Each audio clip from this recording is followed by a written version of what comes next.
Hey guys, and welcome back to Scooby-Doo Night of 100 Frights. After making our way through the sea cliffs, we have finally arrived at the cemetery, the graveyard. It's all doom and gloom down here. And there are ghosts everywhere, which I guess is fitting actually. There's ghosts everywhere, there's plenty of zombies. It's all very appropriate. I find it... How far away is this place from Mystic Manor? That's what I want to know. This seems like a very convoluted way of getting to a graveyard.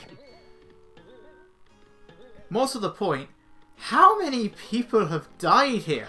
Look at the size of this cemetery. This is madness. How many people have died here? Is this just like the world's oldest cemetery? There's so many tombstones here, and I'm not even sure what this room is. All I know is it has an interesting way of getting you to unlock the door. There's no keys, like there was just a second ago. And we can't simply press the buttons this time. You can't walk on them, you can't jump on them, you can't even ground pound on them. That door is locked. There has to be a different way of getting in, a different way of activating these. And I think really I think I'm taking down this gargoyle the wrong way. But he's down. So what you gotta do is you gotta, using these stone slabs, I guess that's what they're supposed to be. Use them as platforms, and then they'll get you up here and knock down the urn. Which thankfully doesn't shatter as it lands. And it then proceeds to fall onto the thingamajig, the switch. You just have to do that 2 more times. As soon as I can grab this one Scooby Snack up here, there we go. Camera angle does make it a little bit tricky to judge exactly where the platform is. And this one, I've been confused for such a long time before. I now know how to get it. It's a bit of an awkward jump. I thought I had to somehow get to that little hole down there. You don't. It's just open to the side. It's just you can't really see it because of the camera angle. Get used to this, by the way, because they really want you to do this in the graveyard. Just riding on platforms, moving in and out of each other. Who designs a graveyard like this? Again, what is this room? What is the purpose of all of this being so far away from the floor? By the way, you can fall down here and it's perfectly fine. It's not one of those games. I was doing this the wrong way for a little bit. The clue is right there. It's literally right there. And then I remembered, and thankfully I didn't clip through it this time. Just have to knock into this. I think you only just need to hit it 3 times and that's it, because that made no sense. Once you hit all 3 switches, there you go. What I don't remember is whether or not you have to redo it again when you come back in here. That I don't remember. Where are you going past me? Right, this one's a little bit different than the other levels. A one-way trip to the crypt. I wonder if that's trying to tell us something. There's werewolves in here. We haven't seen them for a while. Again, who built this place? There's just a massive bottomless pit in the middle. Long time no see, werewolf. Goodbye. If an enemy never breaks out of an urn, break the urn yourself. Anyway, this door is here, but this you can't do anything in this room yet. Unfortunately, we need the power-up that we're going to get towards the end of the video.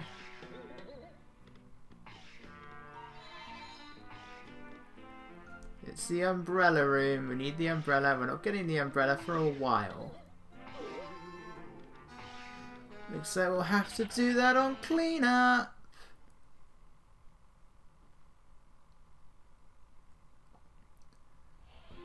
So let's head back into this big room. This room has like 3 doors. Each one leads to one of the other areas. I want to know how I did this. Hit the switch. I killed the ghost. How did I do that? Does hitting the switch just get rid of the ghost for no reason? How did I do that? It turns out those ghosts will actually disappear in that same blue light, just like all the others.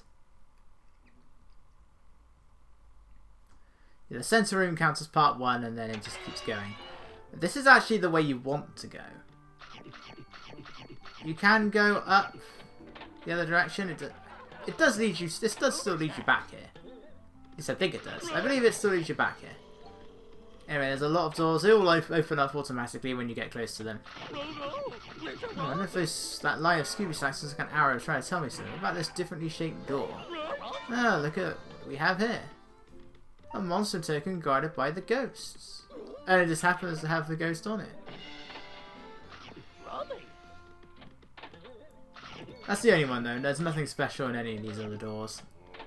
It's just some of them have zombies in them. Probably the most fitting location for them to be. They do actually cross their arms when they die and then fall down. Which is weird because they're already dead. So yeah, that part 4, it's a dead end. There's nothing. Part 4 doesn't actually take you anywhere.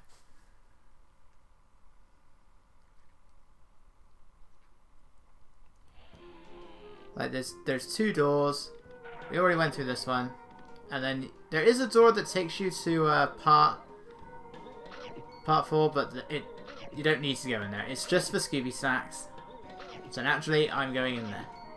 It's a lot of Scooby Snacks, but it's also one of the most annoying places to get Scooby Snacks.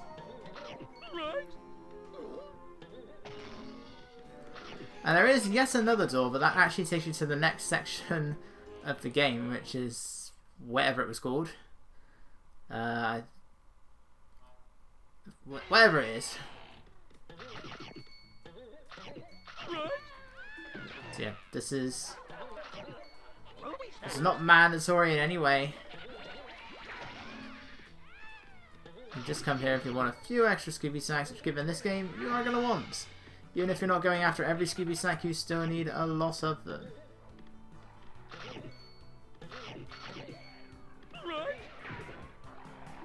I actually managed to accidentally make use of the stun move.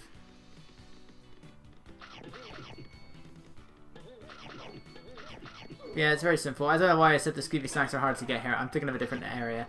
They all look the same. Yeah, one may be called like a tight spot for a grave plot and a one-way trip to the crypts, and the other one, Gloom and Doom down in the tomb. They all look exactly the same. There's literally nothing that makes any of them stand out from one another. Which is nothing new. I mean, it's like Clamour in the Manor and Mind Your Manners aren't really any different from each other either. Usually there is something that makes them stand out a little bit, but not always. It's just, oh, we're gonna give this one a different name now. But yeah, you can also enter that area through part 3. And it does have Scooby Snacks, so let's continue on. We're not going to continue on. We are going to keep going as high up as I can.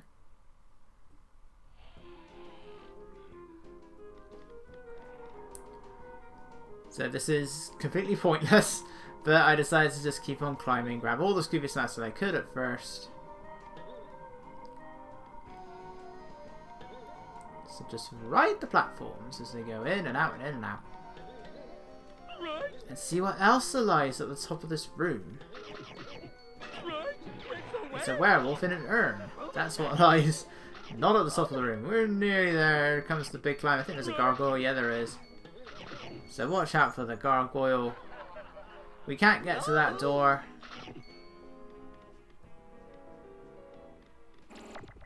Oh no! Again, how did I do that? I don't know if that just adds to the counter before you get the soap, or if that means that I can now no longer upgrade the soap. I don't know. I've never really looked at what the counter is before grabbing one, because I always end up accidentally grabbing one of them.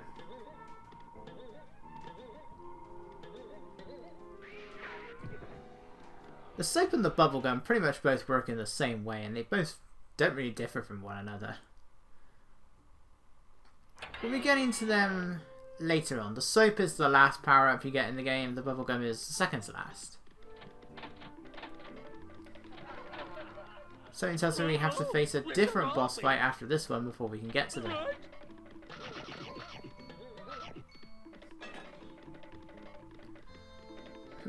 Pass me, activate the mirror. There we go. See, 600. You really do need to grab all the snacks you can. And you have 124 left. Gloom and Doom down in the tomb.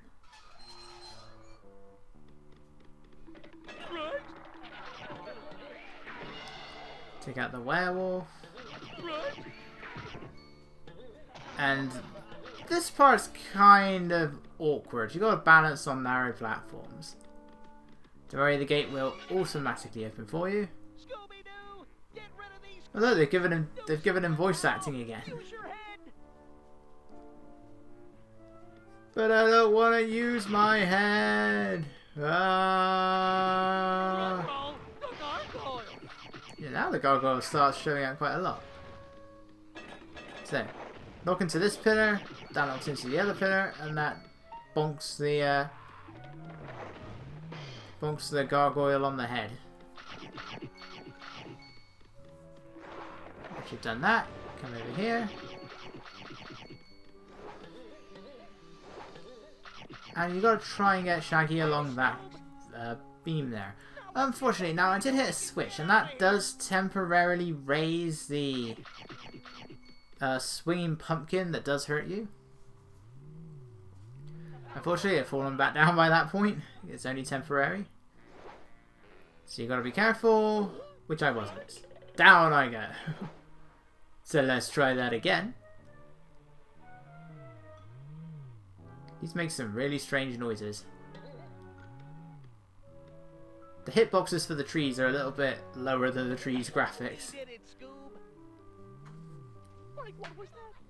Now remember back in Mystic Manor, Shaggy was grabbed by a witch and he was having a load of fun. Not this time though. He doesn't have much luck with these witches, does he? You can actually hear the witch like disappear.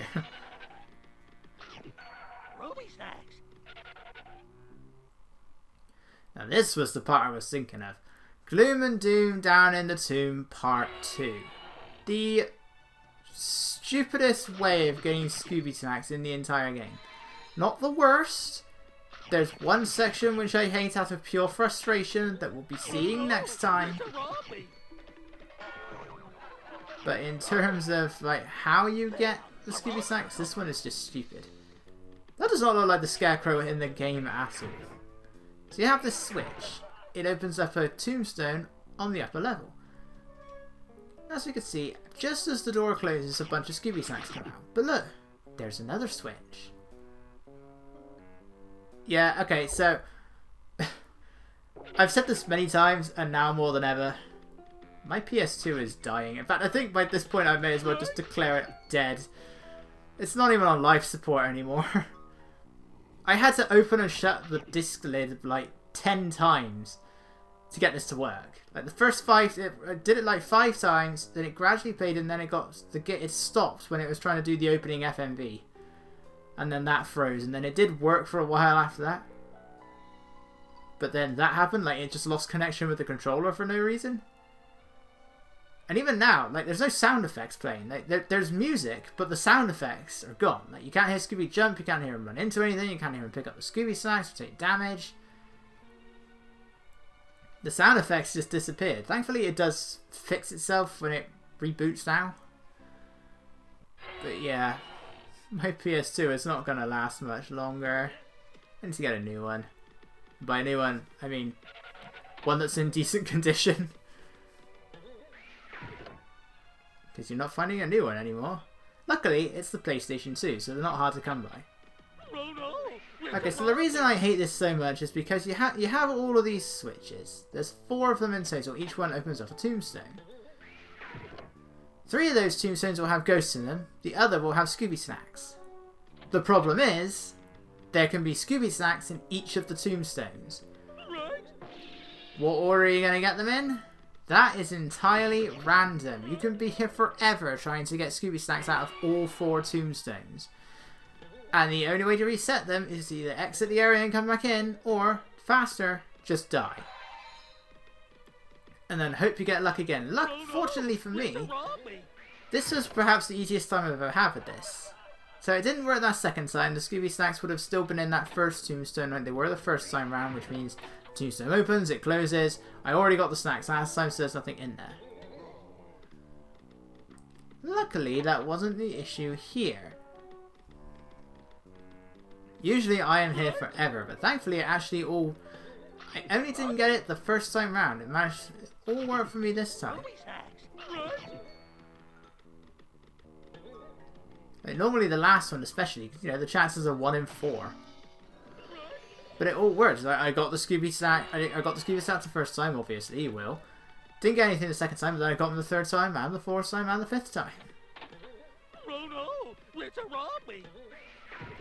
If there's ever a switch that you got the Scooby Snacks out of already, don't hit it.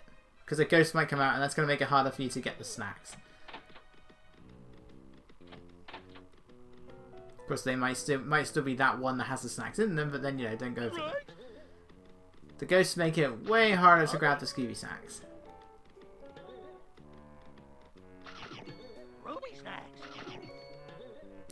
But this is still such a stupid way of doing it. Only way to do this quickly is to just keep dying. You have no other choice. You need the umbrella to get over there. But you have no choice.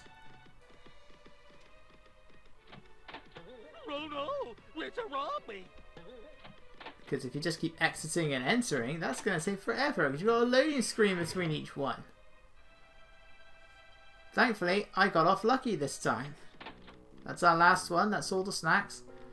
What I probably should have done, and I didn't do it in the end, after defeating the boss, I should have come back here just to grab those Scooby Snacks over there. Because I'm pretty sure those are the only snacks in the entirety of Doom and Gloom Down in the Tomb that I didn't get. But no, I went back to Mystic Manor.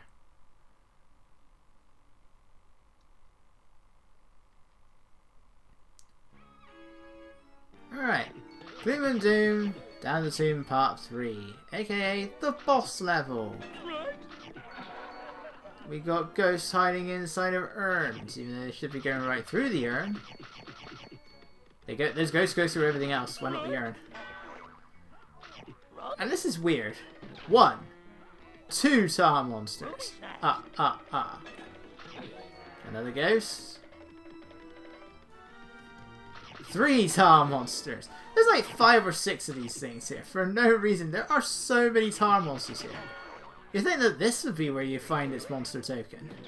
Because there's no scarecrows here. I don't know why it took until we got here to find the scarecrow's monster token. Daphne! Scooby, help!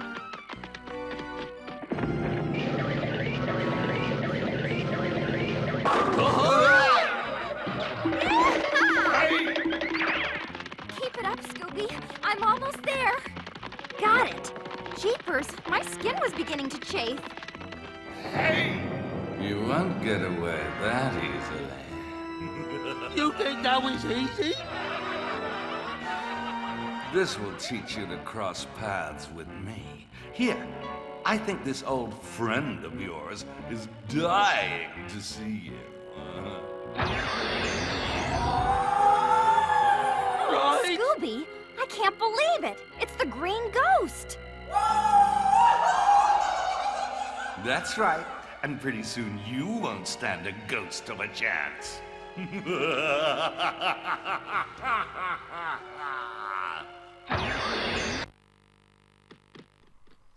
I don't get it. Anyway, our second boss fight, and by far the one that's the most confusing. How do you win this fight? For the most part, I don't know. So the green ghost, he hovers around left and right. You need to press these switches when it's on top of a tombstone. The problem is you need Daphne to open up the tombstone. Now Daphne will just keep going from left to right and that's it. She'll always get the middle one both times. That is the green ghost's only attack. So if you stand in this middle section, you won't get hurt by that. Just avoid when he throws it and avoid the dust cloud that comes out of it.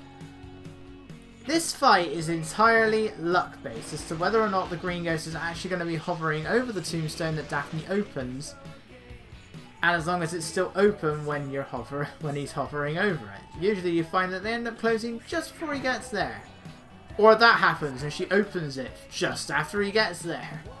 And very often the ghost doesn't like to hover over the middle one, and it doesn't work. If Daphne has opened it and you hit the switch, if the ghost then still hovers over it, but he still keeps moving, like he doesn't stop, then it doesn't work. So I really don't get how this boss fight really works. You know, it's luck based. All you do is just keep going until you get some good timing.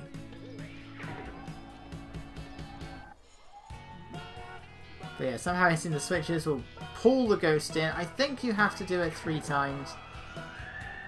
So that's 2. But you're not going to get it the first time around. I think you have to do it 3 times.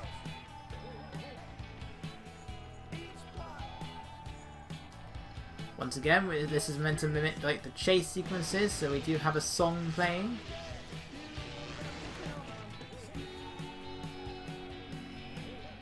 Come on, go somewhere. Huzzah! And there we go. Is it even right to call these bosses? Good job, Scooby. But what's the green ghost doing here? There's so many roasts around here. Scooby-Doo, the green ghost isn't really a ghost. Well, what about the Reaper and the Black Knight? Have you seen them as well? Uh-huh. Jeepers, those are all villains from our past. Scooby-Doo, something strange is definitely going on here. Uh-huh, uh-huh.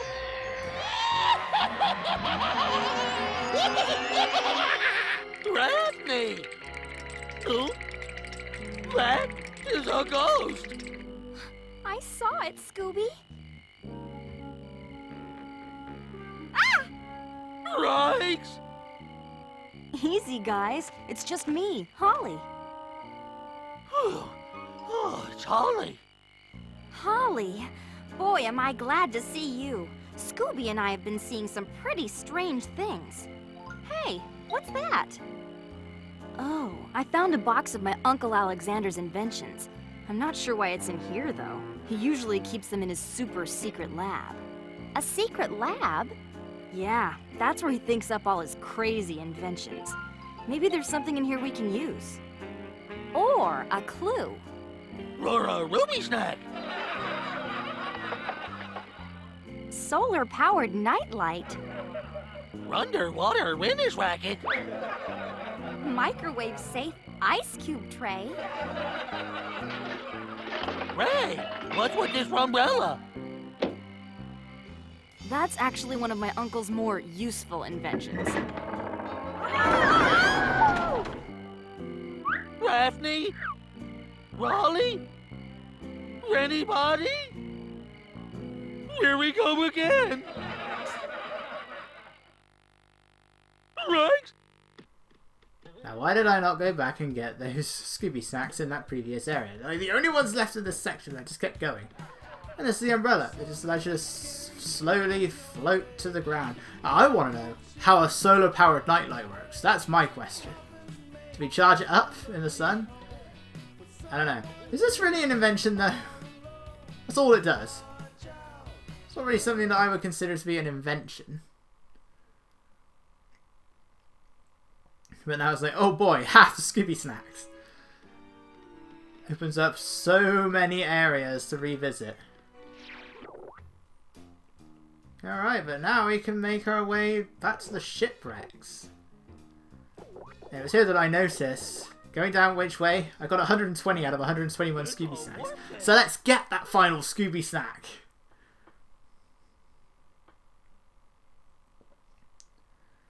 Going down which way, part 1 of 1. So as we make our way up here, we can now get here, all snacks collected. And we can move on to the shipwreck. Should have this boat here. Takes you back. Alright, well, next up we'll be heading out to the shipwrecks.